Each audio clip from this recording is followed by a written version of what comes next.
my senior year of high school in 1966, and a lot of the fellows in the graduating classes before me came back from Vietnam wounded, and I didn't want to experience that, so I joined the Navy, and they offered me seaman recruit in the nuclear field, and it made a 6-year enlistment. However, when I was in boot camp,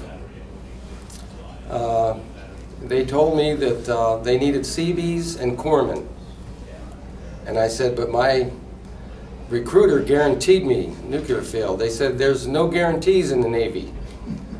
So they said I tested, my aptitude was high in math, and that I'd most likely be very happy as a builder in the Seabees. And so they sent me to a builder school where I studied wood and concrete in Davisville, Rhode Island, after I graduated the boot camp.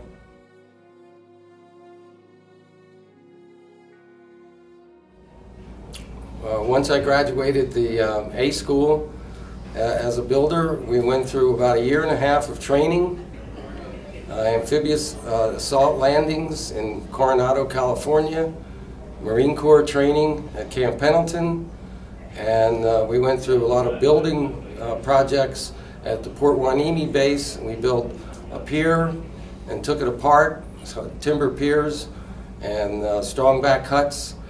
And then I was on the advance party to Okinawa as the alert battalion for Vietnam.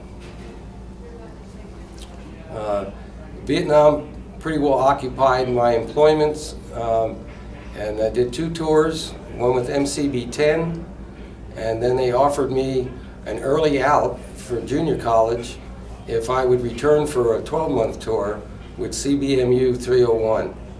So upon completion of that tour, I was discharged in Long Beach.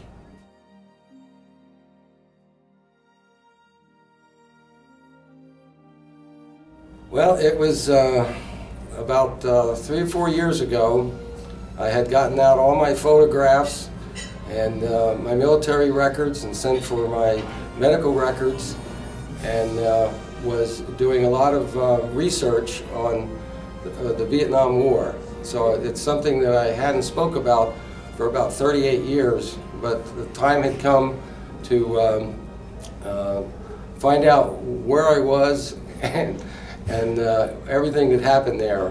When you're 18, 19 years old and serving in combat, you just get the job done, and years later I had a chance to reflect on that, so I took my grandson to a vehicle equipment show, a military vehicle equipment show in Scottsdale, and he asked me, "Pop, what was the hardest job you had in the Navy?" So I commenced to doing a lot of research and putting my 2-tour timeline together for my grandson.